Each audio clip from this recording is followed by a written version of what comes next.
bagaimana kehidupan Rasulullah mulai hijrah di Madinah. Jadi Rasulullah itu diutus sama Allah di hari Senin, dilahirkan di hari Senin, wafat di hari Senin, dan akan dibangkitkan di hari Senin. Meninggalkan Makkah di hari Senin, masuk di Quba di hari Senin, masuk ke Madinah juga di hari Senin. Semuanya di hari Senin. 13 tahun Rasulullah ini berdakwah di Makkah. Ya, tapi dakwah Rasulullah ini tidak langsung diterima sama penduduk Makkah, karena Allah menunjukkan kaidah kehidupan di dunia itu selalu melalui perjuangan. Hanya langsung taat, langsung beriman semuanya, itu sudah keluar dari jalur sunnatullah Islam. Tapi sunnah atau hukum alamnya Allah Subhanahu wa taala yang ditetapkan di dunia ini, segala sesuatu itu tidak akan didapatkan kecuali setelah perjuangan yang panjang. 13 tahun Rasulullah di Mekah tidak diikuti kecuali sekitar 100 orang.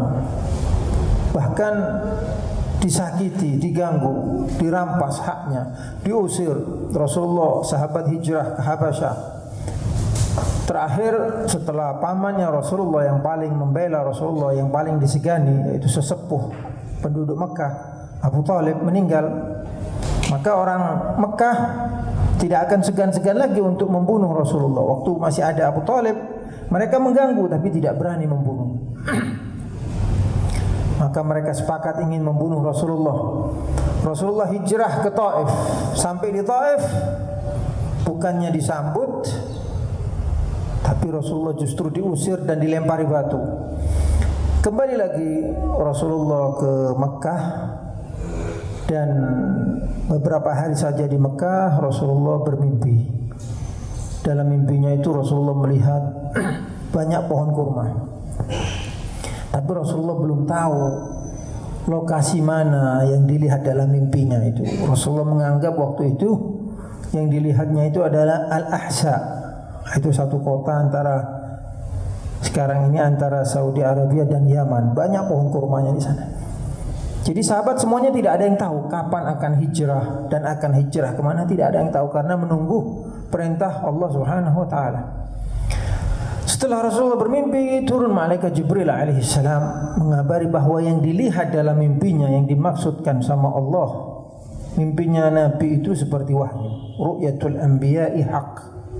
Kalau mimpinya manusia bisa benar bisa salah. Kalau Nabi pasti benar. Kata malaikat Jibril, yang panjenengan lihat dalam mimpi itu sebenarnya adalah Yathrib, kota ibunya Rasulullah. Jadi Madinah sekarang, dulu namanya Yathrib. Mendengar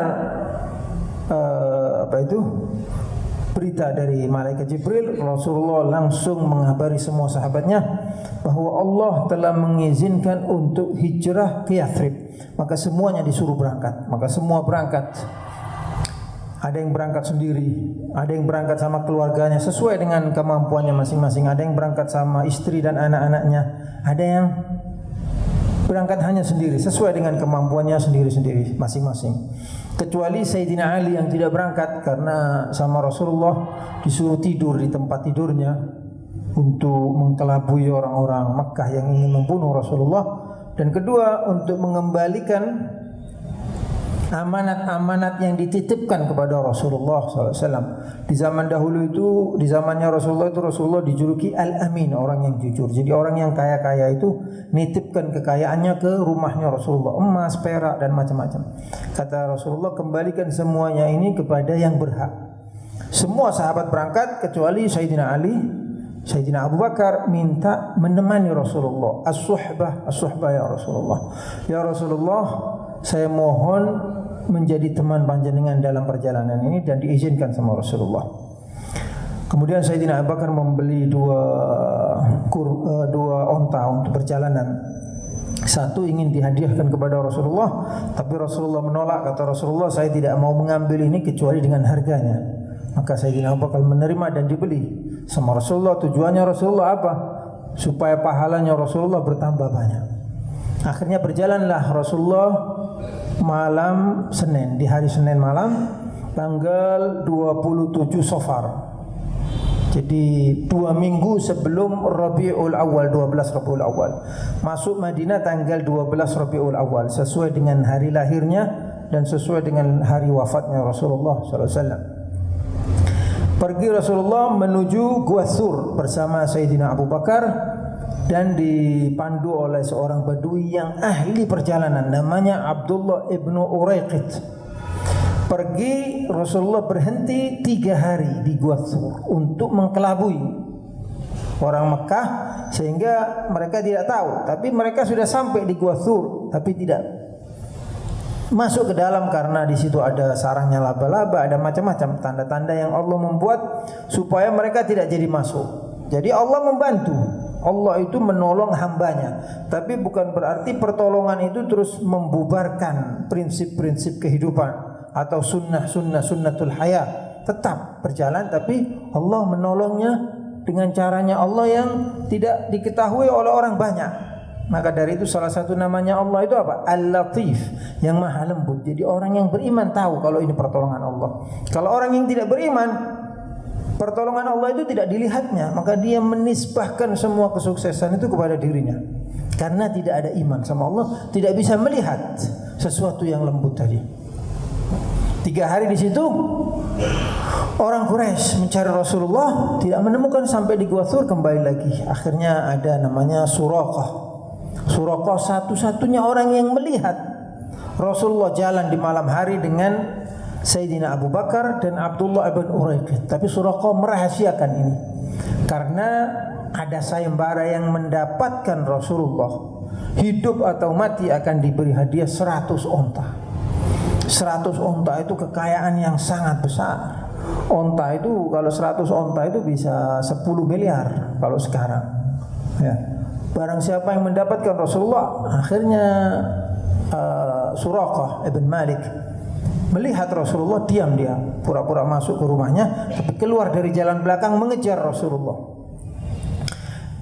Setelah dekat dengan Rasulullah, jatuh kudanya Suraqah. Nah, ini pertolongan Allah lagi pada Rasulullah. Jatuh, ya Muhammad, alhiqni. Katanya Suraqah, wahai Muhammad, belum beriman Suraqah. Ya Muhammad, tolonglah aku, maafkanlah aku. Maka Rasulullah melihat Suraqah dan mendoakan Suraqah. Berdiri lagi Suraqah, mengejar lagi Suraqah.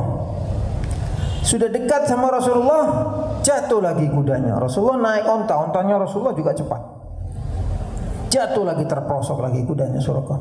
Ya Muhammad, ud'uli, katanya Suraqah. Wahai Muhammad, doakan aku. Akhirnya Rasulullah melihat ke Suraqah dan doakan lagi sama Rasulullah. Berdiri lagi Suraqah dengan kudanya. Sampai yang ketiga kalinya jatuh lagi. Katanya Suraqah, ya Muhammad, saya sekarang berjanji tidak akan mengejar kamu lagi. Fa anta mamnu'. Kamu ini dijaga oleh jin. Keyakinannya Suraqah belum beriman kepada Allah Subhanahu wa taala. Kamu ini diawasi oleh jin. Saya tidak bisa, saya tidak berani lagi mengejar kamu. Kata Rasulullah, apa benar ya Suraqah? Benar ya Muhammad. Kalau gitu saya doakan. Didoakan lagi, berdiri lagi. Tapi kata Suraqah, ya Muhammad, saya minta perjanjian sama panjenengan. Saya tidak berani. Saya minta kamu jangan membalas saya kapan saja, karena saya melihat kamu ini akan menang, kamu ini akan jadi orang besar, perjuanganmu ini akan sukses, kata Suraqah. Kata Rasulullah, uktub lahu ya Abu Bakar. Rasulullah tidak bisa membaca dan tidak bisa menulis. Akhirnya Sayyidina Abu Bakar mengambil sebuah kulit, ditulis salam, artinya damai, dipegang sama Suraqah. Kata Rasulullah waktu mau jalan, ya Suraqah, saya juga minta perjanjian sama kamu. Apa ya Muhammad? Jangan kamu ceritakan kepada siapa saja di Mekah bahwa saya berjalan menuju ke Madinah. Rasulullah menuju ke Madinah, tapi bukan melewati jalan biasanya, lewat sebelah barat. Di barat ini banyak gunung-gunung, tidak pernah dipakai jalan oleh manusia ke Madinah. Maka dari itu butuh pemandu tadi itu. Jadi Abdullah ibn Uraqid ini orang Badui yang hidupnya di padang pasir. Jadi dia tahu menuju Madinah lewat jalan-jalan pintas yang tidak pernah dilewati orang karena naik turun gunung. Kalau jalan yang umumnya tahu semua orang. Kata Suraqah, siap, saya setuju ya Muhammad. Akhirnya pulang Suraqah ke Mekah, tidak cerita kepada siapa-siapa. Tapi Suraqah ini pernah khianat waktu perang Badar sama Rasulullah, ikut memerangi Rasulullah bersama orang-orang Quraisy dan jadi tawanan di perang Badar. Waktu jadi tawanan minta dibebaskan, Suraqah menunjukkan perjanjian kepada sahabat-sahabat Rasulullah, perjanjian yang ditulis sama Sayyidina Abu Bakar. Kata Suraqah, dulu Muhammad ini berjanji sama saya tidak akan menyakiti aku. Ini perjanjiannya. Akhirnya disampaikan kepada Rasulullah. Rasulullah tidak pernah khianat, tidak ada nabi khianat. Nabi itu tidak pernah berbohong dan tidak pernah khianat. Tidak ada nabi khianat dan tidak ada nabi bohong. Karena bohong itu bukan sifatnya orang yang beriman. Khianat juga bukan sifatnya orang yang beriman. Orang yang beriman bisa berdosa, tapi tidak khianat, tidak berbohong. Akhirnya ditunjukkan kepada Rasulullah, kata Rasulullah dibebaskan. Menepati janjinya. Sudah berjalan lagi Rasulullah menuju ke Quba. Di tengah jalan Rasulullah mampir di tempatnya seorang wanita Yahudi namanya Ummu Ma'bad. Mampir di sana nyari makanan. Katanya Ummu Ma'bad tidak tahu kalau ini Rasulullah. Katanya Ummu Ma'bad, saya punya kambing sekarang ini lagi tidak mengeluarkan susu.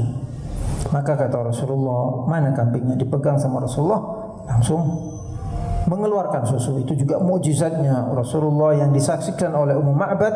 Dan Ummu Ma'bad juga akhirnya beriman kepada Rasulullah setelah menyaksikan berbagai macam kewibawaan dan penampilan Rasulullah dan mukjizatnya Rasulullah. Akhirnya Ummu Ma'bad ini masuk Islam. Terus Rasulullah berjalan melanjutkan perjalanannya sampai di Quba. Quba ini selatan Madinah, beberapa kilo dari Madinah. Tidak jauh dari Madinah tapi sudah di luar Madinah. Waktu masuk ke Madinah, Rasulullah ini suka mendahulukan yang sebelah kanan. Di Quba ini sahabat-sahabat sudah sampai di Quba semuanya, tapi menghormati Rasulullah tidak masuk ke Madinah. Jadi menunggu Rasulullah di Quba. Menghormati, ihtiraman di Rasulullah, menghormati Rasulullah, tidak langsung masuk ke Madinah, menunggu Rasulullah di Quba. Sesampai di Quba, Rasulullah belok ke sebelah kanan. Ada dua kabilah di Quba ini, kabilah Amr ibn Auf dan Salim ibn Auf. Amr ibn Auf ini di sebelah kanan, Salim ibn Auf di sebelah kiri. Rasulullah yuhibbut tayamun. Jadi Rasulullah ini yuhibbut tayamun wa tafa'ul. Rasulullah ini suka mendahulukan sesuatu yang berada di sebelah kanan dan suka optimis, tafa'ul. Misalkan tafa'ul itu nanti ada kisahnya. Setelah masuk di kabilah Amr bin Auf, Rasulullah mampir ke tempatnya penduduk Quba yang bernama Kulthum ibn Hadam. Sampai di sana Rasulullah duduk bersama Sayyidina Abu Bakar. Akhirnya dijamu sebagaimana tradisi di zaman itu. Setiap tamu kenal atau tidak kenal itu dijamu. Dijamu, Kulthum ini memanggil budaknya yang bernama Najih. Ya Najih, at'imna rutaba. Wahai Najih, hidangkanlah kepada tamu kita ini rutab. Rutab itu kurma yang setengah masak, setengah mentah. Paling enaknya kurma rutab. Jadi kayak Sayyidah Maryam, ibunya Nabi Isa, waktu melahirkan sama Allah disuruh makan rutab. Wa huzzi ilaiki bi jid'in nakhlah tusaqid alaiki rutaban janiyah. Goyangkan pohon kurma itu nanti rutabnya akan jatuh. Jadi mahal, harganya mahal. 1 kilo bisa ratusan ribu kalau di Indonesia. Dihidangkan kepada Rasulullah rutab namanya Najih. Ini tafaulnya Rasulullah. Mendengar namanya Najih, Rasulullah melihat ke Sayyidina Abu Bakar dan berkata, "Ya Abu Bakar, najahna." Najih itu artinya sukses. Kata Rasulullah, "Ya Abu Bakar, wahai Abu Bakar, kita sukses." Namanya orang ini Najih. Itu namanya tafaul. Jadi mengartikan positif sesuatu yang ada tanda-tandanya positif. Ini sunnahnya Rasulullah SAW. Jadi mengajari kita apa? Positive thinking. Selalu berpikir positif. Setelah di rumahnya Kulthum ibn Hadam, Rasulullah bermalam di rumahnya As'ad ibn Khaythamah supaya tidak merepotkan yang lain. As'ad ibn Khaythamah ini seorang yang masih bujang, belum berkeluarga. Jadi Rasulullah bermalam di situ. Kemudian Rasulullah tinggal di Quba beberapa hari, sekitar 1 minggu. Dan untuk membahagiakan kabilah yang berada di sebelah kiri di hari Jumat, yakni kabilah Salim ibn Auf, Rasulullah pergi ke kabilah Salim ibn Auf di hari Jumat dan sholat Jumat, ngimami sholat Jumat di sana. Itu sholat pertama kali Rasulullah memimpin secara terang-terangan jamaah. Kemudian Rasulullah membangun masjid di tempat yang biasanya dipakai sholat sama sahabat-sahabat Rasulullah. Waktu itu sahabat-sahabat Rasulullah sebelum kedatangan Rasulullah sholat berjamaah dipimpin oleh Salim Maula Abi Hudzaifah. Diimami oleh Salim Maula Abi Hudzaifah.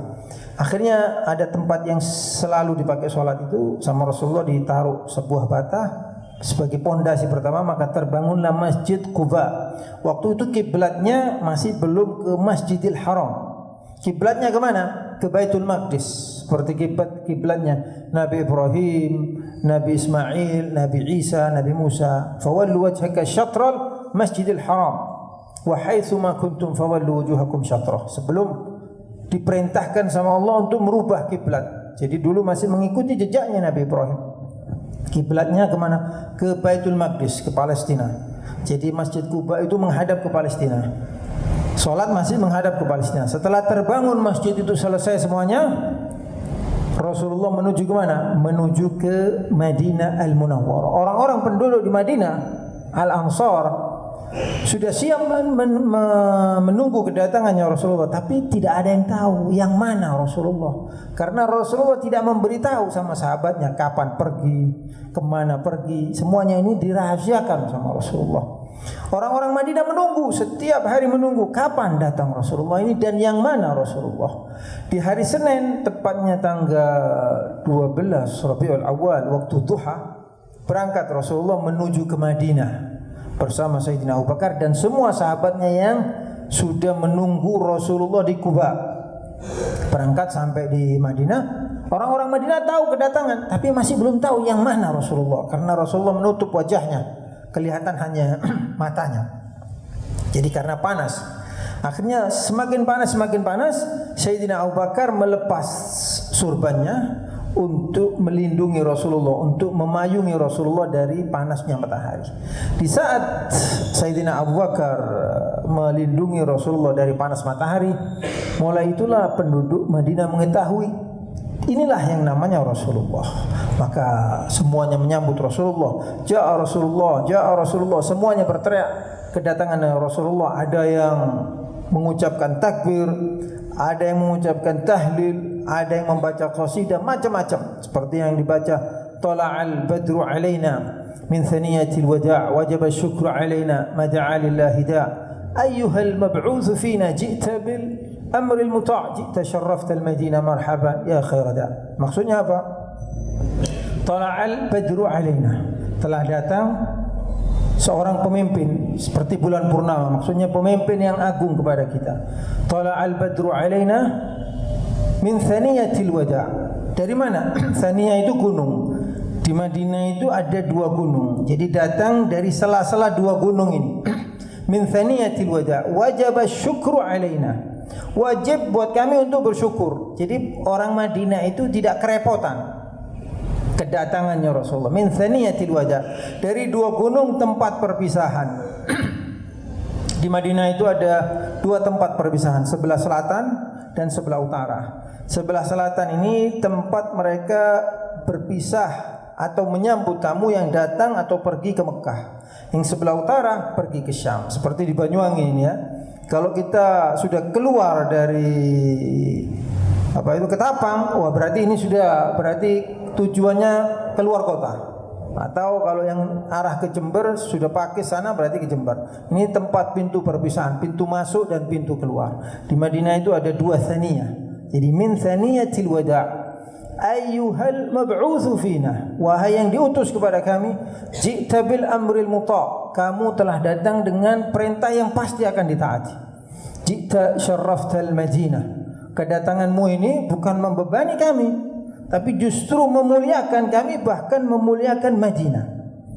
Ji'ta syarraftal Madinah marhaban ya khairada, selamat datang wahai sebaik-baik utusan, sebaik-baik nabi, sebaik-baik yang menyerukan kepada kebaikan. Jadi semuanya semangat menyambut Rasulullah, ramai sekali Madinah, luar biasa. Akhirnya ada seorang Yahudi yang bernama Abdullah ibn Salam, pendeta Yahudi. Abdullah bin Salam ini salah satu pendeta terbesar orang Yahudi. Di Mekah tidak ada orang Yahudi, tidak ada orang Nasrani. Kalau di Madinah banyak orang Yahudi, banyak orang Nasrani. Kalau di Mekah hanya orang Arab. Akhirnya Abdullah bin Salam ini pendeta besarnya Yahudi ingin tahu ada apa ini, kok ramai sekali ini di Madinah, ada apa? Keluar dia, keluar melihat orang-orang berkumpul semuanya, bertanya, ada apa ini? Yani madza hasal? Apa yang terjadi? Orang-orang mengatakan jaa Rasulullah, telah datang utusan Allah. Heran Abdullah bin Salam, utusan Allah. Coba saya bisa enggak ngelihat wajahnya? Boleh enggak saya bertemu? Katanya orang-orang Madinah, silahkan. Maka dipersilahkan menemui Rasulullah sambil dikawal, takut barangkali apa-apa. Setelah melihat wajahnya Rasulullah, Abdullah bin Salam tadi berkata, "Ma dhanantu hadza biwajhin kadzdzab." Tidak mungkin wajah ini adalah pembohong. Maka ketika itu pula, detik itu pula Abdullah bin Salam masuk Islam. Langsung syahadat di depannya Rasulullah, di depannya orang-orang Ansar dan orang Muhajirin. Masuk Islam. Abdullah bin Salam meriwayatkan hadis pertama kali yang dikhutbahkan di Rasulullah. Afsus salam. Ini riwayat diriwayatkan oleh Abdullah bin Salam. Afsus salam wa at'imut ta'am wa sallu bil laili wan nasu niyam tadkhulul jannata bis salam. Jadi hikmahnya Rasulullah. Jadi Rasulullah ini serba bisa. Ini orangnya namanya Abdullah bin Salam, ceramahkan sama Rasulullah supaya senang Abdullah bin Salam. Kata Rasulullah, afsus salam wa at'imut ta'am wa sallu bil laili wan nasu niyam tadkhulul jannata bis salam. Sama dengan namanya Abdullah bin Salam. Perawinya juga Abdullah bin Salam. Jadi apa? Afsus salam, tebarkanlah salam. Setiap ketemu orang ucapkan assalamualaikum. Kenal atau tidak kenal ucapkan assalamualaikum. Karena salam itu doa. Satu-satunya manusia di muka bumi yang kalau ketemu saudaranya mengucapkan selamat hanya umat Islam. Subhanallah. Ya silahkan pergi ke mana saja, ke seluruh dunia, ke mana saja. Tidak ada manusia di dunia ini seperti umat Islam. Saya pergi ke Prancis, pergi ke Inggris, pergi ke Jerman, pergi ke mana-mana, ke Hong Kong. Kelihatan orang, oh ini muslim, assalamualaikum, terus jadi teman, jadi tamu. Satu orang Inggris bertanya sama saya ketemu orang, terus dia bilang ini saudaramu. Saya bilang, lihatlah wajahnya sudah beda. Saya sangat beda sekali. Saya bilang, ini orang bukan saudara saya. Kok bisa kamu seperti itu? Ya inilah rahmatnya Islam, besarnya agama Islam. Jadi kemana-mana. Saya tinggal di hotel di Prancis, baru 1 malam, rencana mau 10 hari. Ketemu satu orang dari Suriah namanya Dr. Soleh Uzaimah. Gak jadi tidur di hotel, tidur di rumahnya. Itu Islam. Tapi agama lain tidak bisa seperti itu. Ada satu orang Cina bertanya sama saya, bagaimana orang Islam ini kok semuanya jadi saudara? Nah, ini kelebihannya Islam. Jadi Islam ini kita meskipun kurang mengamalkan, saudara kita ini banyak. Tapi kalau kita melihat bangsa-bangsa yang lain, gak ada duduk bersama, ngobrol bersama, assalamualaikum, gak ada. Semuanya individual, sendiri-sendiri.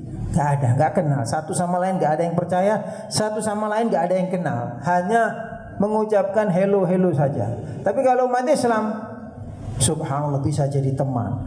Di mana saja, pergi saja keluar kota, ketemu saja, ngobrol, bisa ngobrol-ngobrol. Masuk masjid dapat teman. Nah, ini salah satu besarnya agama Islam dan banyak manfaat-manfaat yang lainnya. Luar biasa.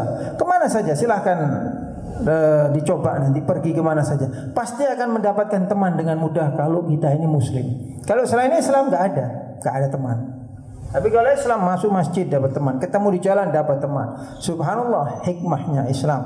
Allah Subhanahu wa taala sudah menjadikan hatinya umat Islam yang satu dengan yang lain itu saling menyintai, meskipun saling mempunyai kekurangan.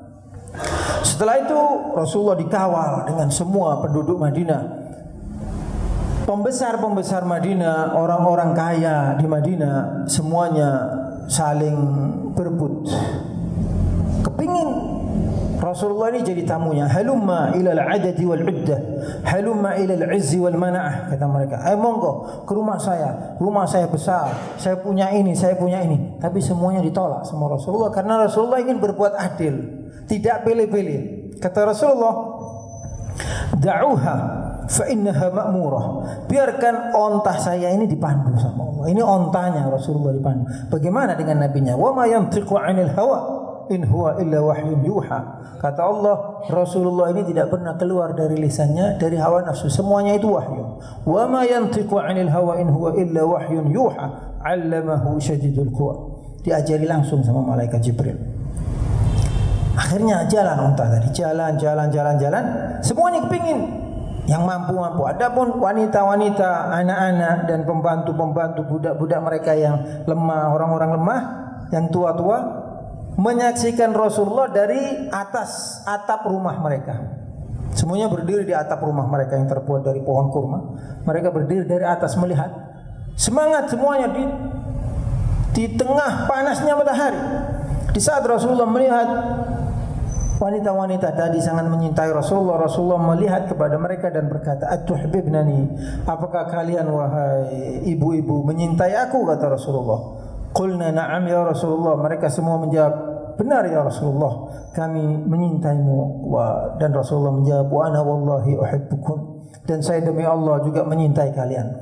Akhirnya onta Rasulullah dari berhenti di depan rumahnya Abu Ayyub Al-Ansari.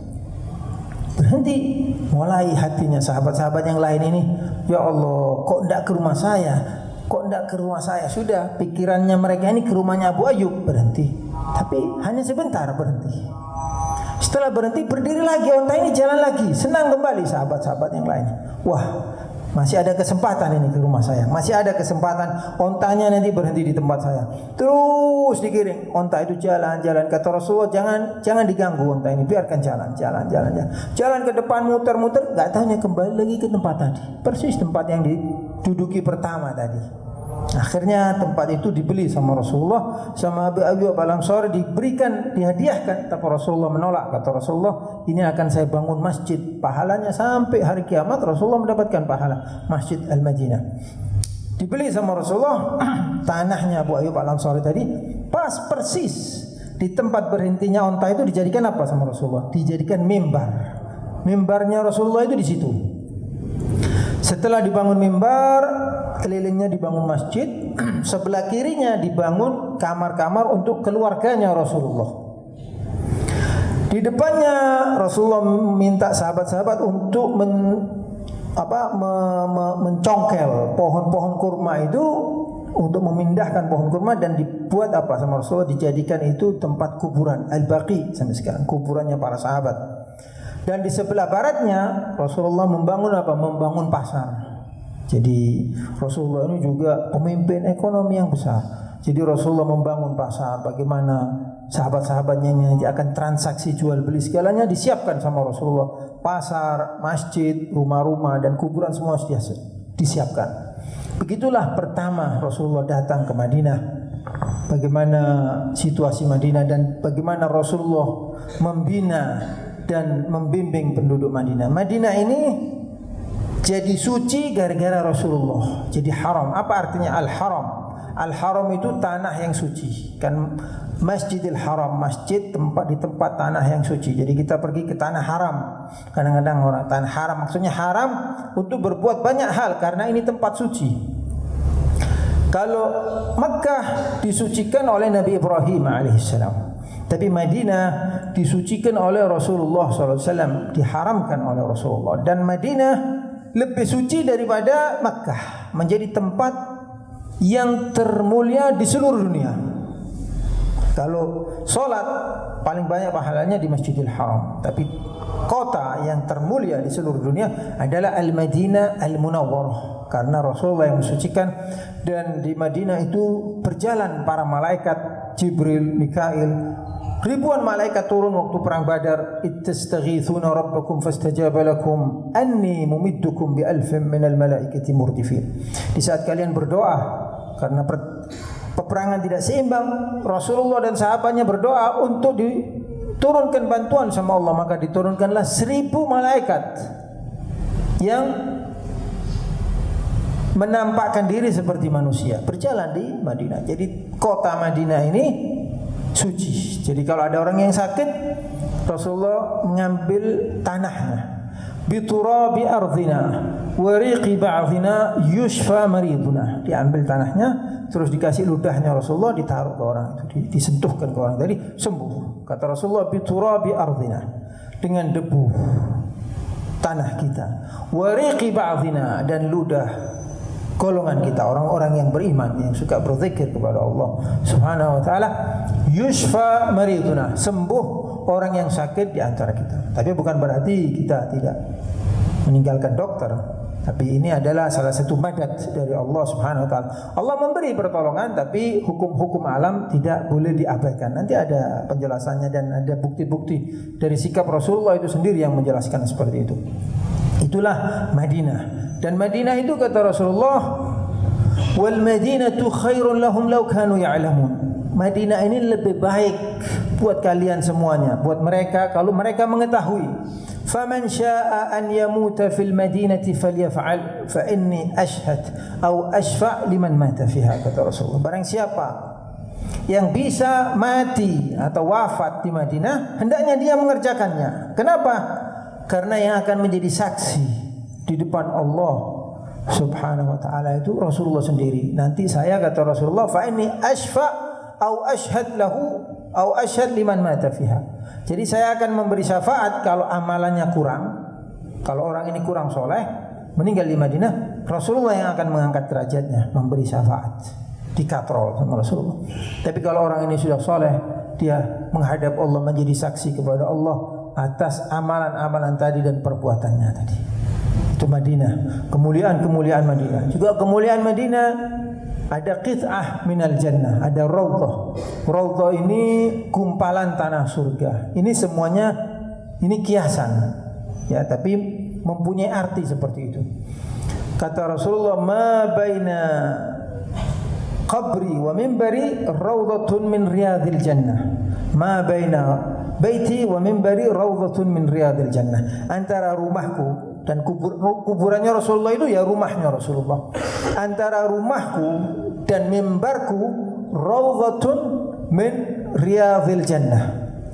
Raudhatun min riyadil jannah adalah apa? Adalah tanah surga. Barang siapa yang bisa sholat di situ, maka fadilahnya luar biasa. Maka dari itu berebut ya orang di Madinah yang pergi ke Madinah, ngantri supaya bisa sholat di Raudhah, karena tempatnya terbatas. Jadi orang ngantri bisa sholat antara kuburan dan mimbarnya Rasulullah. Raudhatun min riyadil jannah. Jadi ini tanah yang paling suci di muka bumi. Jadi mulai kuburan sampai mimbar. Karena ini apa? Setiap hari dijalani Rasulullah. Ya khairu man dufina bil qa'i a'zamuhu fataba bi tibihin al qa'u wal akam nafsil fida'u liqabrin anta sakinuhu fihi al-jud wa fihi al-'afafu wal karam. Wahai orang yang ya khairu man dufina bil qa'i a'zamuhu, wahai orang yang termulia yang dikubur di sini, katanya penyair tadi. Fatuba bi tibihin al qa'u wal akam. Yang untung ini tanahnya. Yang menguburkan kamu ini menjadi untung, menjadi mulia. Fatuba bi tibihin al qa'u wal akam nafsil fida'u li qabrin anta sakinuhu fihi al-jud wa fihi al-'afaf wal karam. Saya mengorbankan diriku untukmu ya Rasulullah, karena kecintaannya dia kepada Rasulullah. Apa yang kau tempati ini, yakni kuburanmu dan mimbarmu yang selalu kau lewatin, fihil jud wa fihil afaf wal karam. Semuanya ini menjadi mulia, menjadi kemuliaan, menjadi fadilah, menjadi kedermawanan. Karena yang melewati ini orang yang tidak pernah berdosa, Habibullah, yang paling dicintai sama Allah, makhluk Allah yang termulia. Maka dari itu menjadi raudhatun min riyadil jannah. Setelah Rasulullah hidup di Madinah di tahun pertama, karena apa itu? Rasulullah ini diusir dari Madinah, dari Mekah, hak-haknya dirampas. Semua sahabat-sahabat ini keluar dari Mekah tanpa membawa apa-apa kecuali pakaian dan apa saja yang bisa dibawa seperti harta. Tapi rumah ditinggal, terus furniture mereka semuanya ditinggal. Jadi diambil sama penduduk Makkah. Akhirnya suatu hari udzina lilladzina yuqataluna bi annahum zulimu wa innallaha ala nasrihim laqadir. Allah Subhanahu wa taala mengizinkan kepada Rasulullah dan sahabatnya untuk apa? Untuk mengambil haknya. Agama Islam ini mengharamkan berbuat zalim meskipun sama orang kafir, tapi tidak mengharamkan, mengizinkan untuk mengambil kembali hak. Memaafkan boleh, mengambil juga boleh. Faman i'tada 'alaikum fa'tadu 'alaihi bimithli ma i'tada 'alaikum, kata Allah. Barang siapa yang berbuat zalim kepadamu, kamu mau membalas boleh. Wa an ta'fu khairul lakum, tapi kalau kamu mau memaafkan lebih baik. Rasulullah diganggu sama sahabat-sahabatnya 13 tahun, haknya diambil, dikasih kotorannya, onta, segala macam. Akhirnya Allah Subhanahu wa taala ingin menunjukkan kebesaran Nabi ini. Udzina lil ladzina yuqataluna bi annahum zulimu wa innallaha ala nasrihim laqadir. Sekarang diizinkan sama Allah, kamu wahai Rasul dan sahabat-sahabatmu, untuk merebut kembali hakmu. Supaya apa? Liyaqta'a dabiral kafirin. Allah ingin memusnahkan apa? Pemimpin-pemimpin kekafiran ini. Allah ingin menunjukkan bahwasanya pertolongan Allah ini datang. Pertolongan Allah itu tidak langsung datang memang. Rasulullah sendiri berdoa hatta yaqula ar-rasul walladzina amanu ma'ah mata nasrullah ala inna nasrallahi qarib. Rasulullah berdoa dan sahabatnya, ya Allah, kapan pertolonganmu ini datang? Tapi jawabannya Allah apa di Quran? Hatta yaqula ar-rasul walladzina amanu ma'ahu mata nasrullah. Ya Allah, kapan pertolonganmu ini datang? Sudah lama. Apa jawabannya Allah? Ala inna nasrallahi qarib. Pertolongan Allah itu sebentar lagi. Sebentarnya Allah ini. Ya inilah kehidupan di dunia itu begitu. Jadi enggak ada kehidupan dunia itu mulus, enggak ada. Kalau mulus di surga nanti. Walaqad khalaqnal insana fi kabad. Di ayat yang lain Allah mengatakan manusia ini saya ciptakan, saya kodratkan hidupnya itu susah payah. Meskipun Nabi harus berjuang dulu. Jadi sudah diizinkan, maka Rasulullah ingin mengambil haknya. Dengar ada rombongannya Abu Sufyan, pemimpin dari Mekah, membawa kafilah perdagangan mereka dengan harta yang melimpah dari Syam kembali ke Mekah. Maka Rasulullah ingin menghadang mereka bukan untuk perang. Tujuan pertamanya ini ingin menghadang Abu Sufyan, mengambil, meminta kembali hak-hak mereka, yang harta mereka yang dirampas oleh orang Mekah. Akhirnya Rasulullah ngomong sama sahabatnya yang hadir, coba lihat, dua berangkat, dilihat benar ya Rasulullah, Abu Sufyan berada di pintu masuk ke Madinah, sebelah utara Madinah. Maka Rasulullah langsung berangkat menuju mana? Menuju ke Badar. Menuju ke Badar tanpa persiapan yang ada. Jadi tidak semua sahabat hadir. Banyak sekali sahabat yang tidak ikut ke perang Badar. Yang ikut hanya sekitar 313 orang. Berangkat langsung ke Badar. Biasanya Badar itu ada sumur di situ, tempat air. Biasanya orang-orang itu kalau berjalan mampir di situ untuk mengisi tempat mereka dengan air. Sesampai di Badar, mereka nunggu. Abu Sufyan dengar dari orang-orang munafik, orang-orang Yahudi, bahwa Rasulullah ini ingin menghadang mereka. Akhirnya Abu Sufyan tidak jadi pergi ke Badar, pindah ke sebelah barat lewat dekat Laut Merah. Orang Mekah belum tahu apa yang terjadi. Jadi di Mekah banyak penduduk yang tidak tahu apa kejadian perdagangan mereka ini. Tapi ada namanya Atikah. Atikah ini bibinya Rasulullah yang tinggal di Mekah sama pamannya Rasulullah namanya Sayyidina Abbas, bermimpi. Dalam mimpinya Atikah ini melihat ada satu orang datang ke Mekah, naik ke atas gunung dan berkata, ya la ghudur ya la fujur ukhruju ila masarikum fi yawmin aw thalath. Wahai orang-orang yang pengkhianat, wahai orang-orang jahat, keluarlah dari rumah kalian dalam 1 atau 2 hari, 2 atau 3 hari untuk menyambut akhir hayat kalian. Begitu dalam mimpinya Atikah. Habis itu turun orang itu menuju ke Ka'bah, mengucapkan kata-kata yang sama. Kemudian turun dari atas kudanya, mengambil batu yang besar, yang sebetulnya batu ini lengket dengan gunung, diambil, dilempar batu ini dan pecah. Batu ini pecah kecil-kecil mengenai rumahnya penduduk Mekah. Bangun Atikah takut cerita kepada Sayyidina Abbas. Katanya Atikah, wahai saudaraku, saya mimpi bahwa kaummu ini akan musnah, akan hancur, menakutkan. Kata Sayyidina Abbas, kamu mimpi apa? Saya mimpi begini. Kamu akan saya ceritai, tapi jangan ceritakan kepada siapa-siapa. Mimpi ini rahasia. Tapi Sayyidina Abbas cerita kepada siapa? Kepada Walid, temannya Sayyidina Abbas. Walid ini iparnya Abu Sufyan, adiknya Hindun, istrinya Abu Sufyan. Walid cerita kepada ayahnya Utbah. Utbah cerita kepada saudaranya Syaibah. Akhirnya jadi rahasia umum mimpi tadi. Akhirnya marah Atikah kepada Abbas, kepada Sayyidina Abbas. Kamu kan sudah saya bilang yang gini-gini. Akhirnya Sayyidina Abbas kebingungan. Abu Jahal mendatangi Sayyidina Abbas, melihat Sayyidina Abbas sedang tawaf di Ka'bah. Kalau kau sudah selesai tawaf, datang ke majelis aku, saya mau tanya, katanya Abu Jahal. Abu Jahal sesepuh Mekah, penggantinya Abu Thalib. Tanya Abu Jahal, gimana keturunannya Abdul Muttalib ini? Kok tidak berhenti berbohong? Dulu ngaku jadi nabi lagi, sekarang yang ngaku jadi nabi malah perempuan. Ini lebih berat lagi. Katanya Abbas, apa? Muhammad ngaku jadi nabi, sekarang Atikah ngaku jadi nabi. Ngaku jadi nabi bagaimana? Dia ngomong mimpi gini-gini, bagaimana ini? Ini kan seperti ngaku jadi nabi. Kalau mimpi ini tidak terjadi, maka akan saya tulis di Ka'bah. Saya gantung tulisan di Ka'bah. Paling pembohongnya bangsa Arab di Mekah ini adalah keturunannya Abdul Muttalib, katanya Abu Jahal.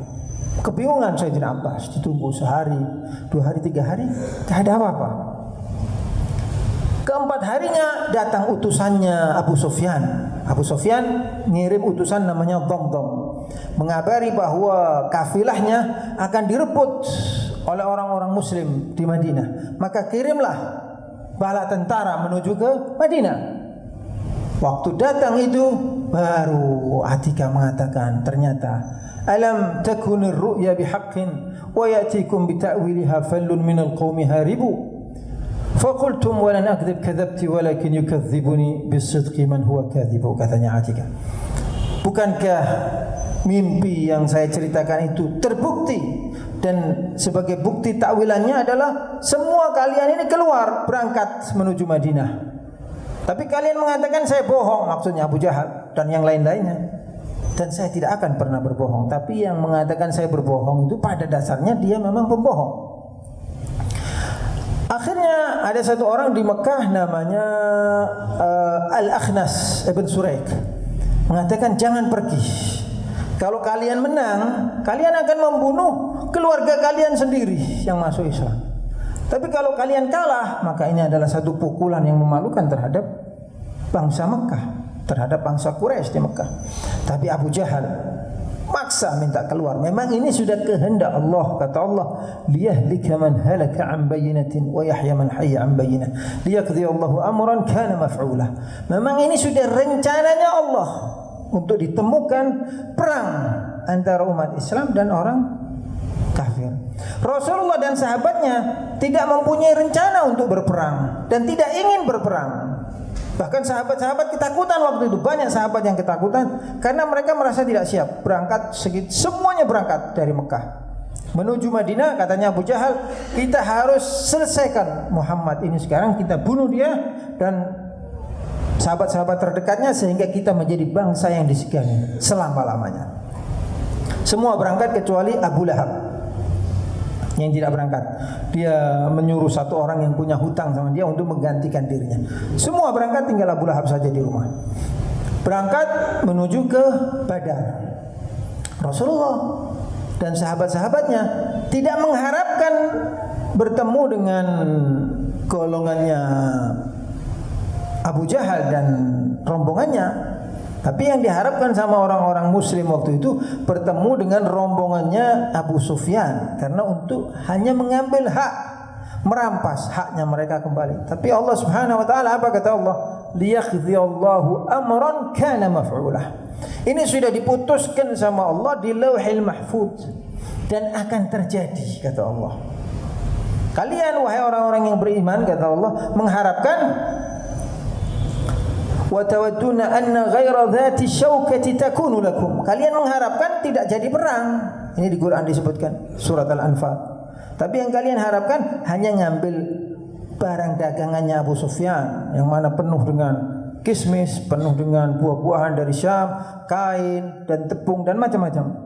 Tapi Allah menghendaki terjadi. Kenapa? Kata Allah, liyaqta'ah dabiral kafirin. Allah ingin memusnahkan para pemimpin-pemimpin kekafiran yang selalu dulu mengganggu Rasulullah. Liyaqdi Allahu amran kana maf'ula liyahlika man halaka 'an bainah wa yahya man hayya 'an bainah. Supaya yang hidup atas bukti perbuatannya dan mati yang mati atas bukti perbuatannya. Jadi sebagai bukti menghadap Allah Subhanahu wa taala. Maka Rasulullah berada di Badar. Satu sahabat namanya Hubab ibn Mundir bertanya kepada Rasulullah, "Ya Rasulullah, panjenengan milih tempat ini dapat wahyu atau strategi perang?" Kata Rasulullah, "Saya tidak mendapat wahyu sekarang. Saya tidak ada wahyu untuk memilih tempat yang saya pilih ini, tapi ini strategi saya," kata Rasulullah. Katanya Hubab, "Bagaimana ya Rasulullah kalau kita berdiri persis di depannya air? Jadi air berada di belakang kita, jadi kita menguasai air sehingga orang-orang Mekah kesulitan, kehausan nanti." Akhirnya Rasulullah setuju. Lah Badar itu begini, bawah ini ada dataran tinggi. Orang Mekah berada di atas gini, tapi enggak kelihatan. Kalau di bawah sini ini rombongannya Rasulullah. Mereka datang dengan 1000 orang yang pakai baju besi 600. Kudanya sekitar 100 atau 200. Kalau Rasulullah 313, kudanya hanya 2. Kalau ada kuda ini berarti yang naik kuda ini ahli perang dengan menunggang kuda, namanya Al-Faris. Ontanya yang bersama Rasulullah hanya 70. Jadi gantian yang naik onta. Pergi ke Badar ini gantian. Kalau mereka ontanya jangan dihitung jumlahnya, tidak ada yang tahu, ribuan. Kudanya saja sekitar 200. Yang pakai baju besi 600, jumlahnya yang ikut sekitar 1000. Sudah pas tanggal 16 Ramadan, mereka orang-orang musyrik sudah berada di Badar, Rasulullah juga berada di Badar menunggu. Keesokan harinya pas tanggal 16 itu sampai di Badar, mereka ingin ngambil air. Disuruh sama Abu Jahal sama pemimpin-pemimpin musyrik. Maka pembantu-pembantu mereka pergi ke sumur Badar tadi. Maka disitulah mereka bertemu dengan rombongannya Rasulullah. Ditanya, diambil, dipegang sama Sayyidina Ali sama Sayyidina Hamzah. Dibawa ke Rasulullah. Rasulullah sedang sholat. Ditanya, "Kamu sama Abu Sufyan ya?" Budak-budak tadi mengatakan, "Tidak, saya bersama Abu Jahal, sama Utbah, sama Walid." Dimarahi. "Kamu sama Abu Sufyan ya?" Akhirnya, "Ya, saya sama Abu Sufyan." Kalau ngomong sama Abu Sufyan, diam. Rasulullah sedang sholat. Selesai sholat kata Rasulullah, "Orang ini kalau jujur kalian marahi, kalau bohong kalian setujui, kalian diamkan." Akhirnya Rasulullah tahu, karena ini sudah dikasih tahu sama Allah Subhanahu wa taala. Jadi bersama Abu Jahal, Rasulullah bertanya kepada budak-budak tadi, "Berapa orang yang datang dengan kamu?" "Saya tidak tahu." Banyak. "Berapa menyembelih onta setiap harinya?" "Yauman 6 wa yauman 9 wa yauman 10." Hari ini 9, besoknya 10, antara 9 dan 10. Kata Rasulullah, "Idzan hum baina 900 wa 1000." Jadi satu onta itu zaman dulu ya, kalau zaman sekarang ditiru mungkin langsung sakit kita. Satu onta itu dimakan 100 orang. Bayangkan, onta itu lebih besar daripada sapi. Orang zaman dulu itu badannya kuat dan tenaganya besar dan gerakannya juga banyak. Jadi kalau makan itu satu orang itu kiloan daging sekali makan. Satu onta dimakan sekali. Rasulullah kalau nyembelih satu hari 10 onta, berarti jumlah mereka sekitar 1000. Akhirnya Rasulullah bermusyawarah kepada sahabatnya. Kata Rasulullah, "Idz wa'adakumullahu ihdat ta'ifataini annaha lakum."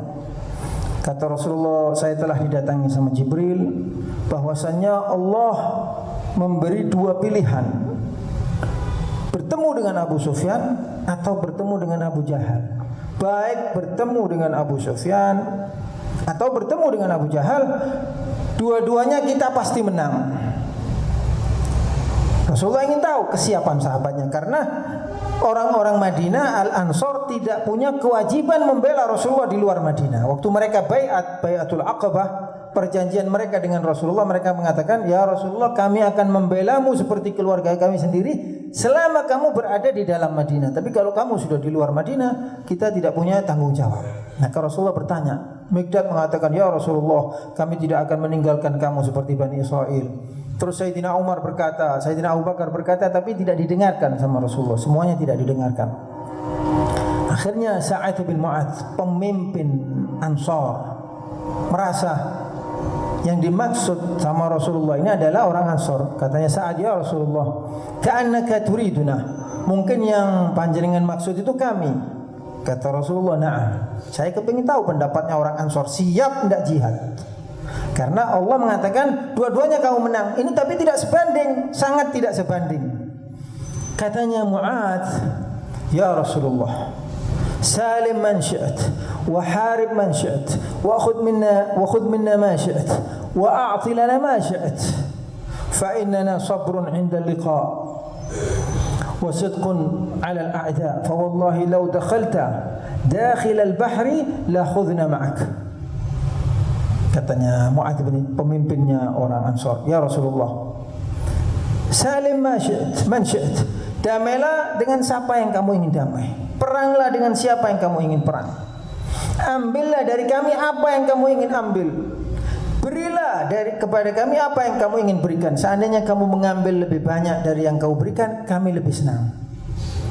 Ketahuilah ya Rasulullah, kami adalah orang yang sabar di saat bertemu dengan musuh dan jujur di saat kita mengucapkan kata-kata. Seandainya kamu masuk ke dalam laut, la khudna ma'ak wa la yatakhallaf minna ahad.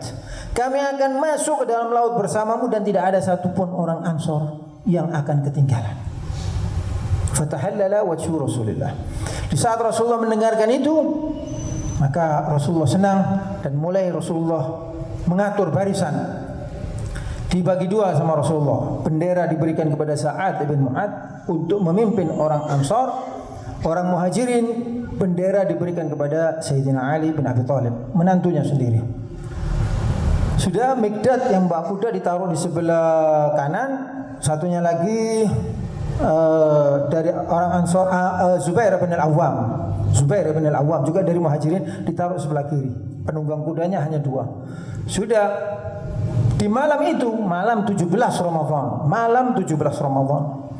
Ramadan sudah wajib, tapi waktu itu dianjurkan untuk berbuka puasa sama Rasulullah. Jadi Rasulullah ini sudah dijanjikan menang sama Allah, sudah dijanjikan akan dibantu malaikat, tapi kok disuruh buka puasa? Ini namanya mengikuti hukum sebab akibat. Ada batasan-batasannya dalam fikih, ya, bukan semaunya kita sendiri. Mengikuti hukum sebab akibat. Kata Rasulullah, "Al-fitru aqwalakum." Kalau kalian berbuka lebih kuat. Tapi mereka berbuka di saat sudah mendekat, peperangan sudah akan terjadi. Semuanya tidur. Salah satu mukjizat yang terjadi di perang Badar itu, semuanya ditidurkan sama Allah. It yughashshikumun nu'asa amanatan min, kata Allah. Di saat Allah menidurkan kalian semuanya. Dan disedikitkan penampakan jumlahnya orang musyrik ini di matanya orang yang beriman. Jumlahnya orang yang beriman juga dikelihatkan sedikit di hadapan orang-orang musyrik. Liyaqdiyallahu amran kana maf'ula, supaya bertemu dan selesai takdirnya Allah Subhanahu wa taala. Semuanya tidur kecuali Rasulullah. Tidak tidur tahajud, karena tahajud itu hukumnya wajib buat Rasulullah. Wa minal laili fatahajjad bihi nafilatan lak asa ay yab'atsaka rabbuka maqaman mahmuda. Rasulullah tahajud sampai salat fajar. Setelah salat fajar dibangun semua salat fajar jamaah. Maka di waktu duha tanggal 17 Ramadan mulailah turun mereka dari atas, orang-orang yang dipimpin, orang-orang musyrik dipimpin Abu Jahal dari atas gunung masuk Madinah itu Thaniyatul Wada'. Turun menghadap, Rasulullah berada di bawah dekat air. Katanya Utbah ini mertuanya Abu Sufyan. Mertuanya Abu Sufyan yang pemimpin kafilah tadi. Jadi ayahnya istrinya Abu Sufyan yang bernama Hindud. Katanya Utbah, "Ya Muhammad, keluarkan 3 dari kalian, kami mengeluarkan 3. Maka Utbah maju, Syaibah saudaranya dan anaknya Walid. Kebiasaan di zaman itu kalau mau perang itu 1 lawan 1 dulu, tidak langsung perang. Jadi 1 lawan 1 baru perang. Jadi orang-orang Quraisy itu pada hakikatnya pemberani. Baik yang beriman berani, baik yang kafir juga berani. Mereka mempunyai keberanian yang sangat tinggi. Maka orang-orang Ansor ingin maju, tapi sama Rasulullah dilarang karena Rasulullah ingin mendahulukan siapa? Mendahulukan keluarganya. Rasulullah selalu mendahulukan dirinya dan keluarganya dahulu. Kata Rasulullah, "Gum anta ya Ali, majulah engkau ya Ali. Gum anta ya Ubaidah." Ubaidah ini anaknya Al-Harith, Ubaidah ibn Al-Harith, cucunya Abdul Muttalib, anaknya Abdul Muttalib yang pertama yang paling suluk. Namanya Ubaidah. Gum anta ya Ubaidah wa gum anta ya ammi Hamzah, dan majulah engkau wahai pamanku Hamzah. Hamzah lawan Utbah, mertuanya Abu Sufyan. Sayyidina Ali lawan anaknya Utbah, Walid, dan Ubaidah lawan saudaranya Utbah, Syaibah. Perang 1 lawan 1 hanya dalam waktu beberapa menit. Lehernya Utbah ini lepas, saking kerasnya pukulannya Sayyidina Hamzah. Sayyidina Hamzah ini orang yang ahli perang, dijuluki Sayyadul Usud. Waktu di zaman jahiliyah hobinya itu berburu singa. Jadi pernah sedang berburu, di dalam kemahnya tahu-tahu dimasuki singa. Tapi singa ini dikalahkan sama Sayyidina Hamzah dengan pedangnya. Pulang dia masuk ke Mekah, sudah dikuliti singa ini sebagai kebiasaan mereka ya, membanggakan dirinya. Singa tadi ditaruh di atas kudanya. Maka dari itu dijuluki Sayyadul Usud, pemburu singa. Saking beraninya Sayyidina Hamzah. Dijuluki sama Rasulullah Asadullah wa Asadur Rasulih, singanya Allah dan singanya Rasulnya. Lepas kepalanya Utbah. Kemudian Sayyidina Ali juga tidak lama membunuh Walid, tapi Ubaidah belum selesai, sama-sama melukai. Akhirnya Sayyidina Ali lompat membunuh Syaibah. Utbah dalam keadaan terluka digotong, dibawa ke rombongannya orang-orang yang beriman, tapi beberapa hari kemudian meninggal karena sakit kena pedang dari Syaibah, dan dia meninggal dalam keadaan syahid. Setelah 3 selesai 1 lawan 1, mereka minta izin kepada Rasulullah untuk mengambil jasadnya. Ya Muhammad, izinkanlah aku untuk mengambil jasad. Kata Rasulullah, silahkan. Rasulullah kemudian masuk ke dalam kemahnya dan berdoa. Barisan perang sudah diatur, strateginya sudah diatur, berdoa. Rasulullah masuk lagi ke dalam perang, ke dalam kemahnya, berdoa kepada Allah sampai gemetar tangannya Rasulullah. Mulai tadi malam ini, Allahumma anjis ma wa'adtani, Allahumma anjis ma wa'adtani. Ya Allah, jangan lupa janjimu, kata Rasulullah. Ya Allah, buktikan janjimu. Kamu sudah menjanjikan kepadaku sebelum berangkat ini, kamu sudah mengatakan kami akan menang, dan saya sudah sampaikan kepada sahabatku. Buktikan janjimu. Berdoa Rasulullah sampai pingsan Rasulullah. Kalau pingsan itu Rasulullah biasanya apa? Tidak kuat menerima wahyu. Ternyata Jibril datang. Setelah tak lama bangun lagi, Rasulullah mengatakan kepada Sayyidina Abu Bakar yang berada di sampingnya. Jadi waktu berdoa itu Rasulullah serbanya jatuh, dipasangkan lagi sama Sayyidina Abu Bakar. Berdoa terus. Jadi kembali kepada Allah Subhanahu wa taala, minta bantuan. Kata Allah dalam Al-Qur'an, "Ittastaghithuna rabbakum fastajaba lakum anni mumiddukum bi alfin minal malaikati murdifin." Di saat kalian beristighatsah, bermunajat, berdoa kepada Allah, dan Allah mengabulkan doamu, diutus 1000 bi alfin minal malaikati murdifin, 1000 malaikat yang bertopeng seperti manusia, pakai surban putih, pakai baju putih, membentengi umat Islam. Sayyidina Abu Bakar dikasih tahu, ya Abu Bakar, Jibril sudah turun ke bumi bersama 1000 rombongannya, dipimpin oleh Jibril. Jadi waktu perang Badar ini pemimpinnya Rasulullah dan Jibril. Kalau orang musyrik pemimpinnya Abu Jahal dan Syaitan.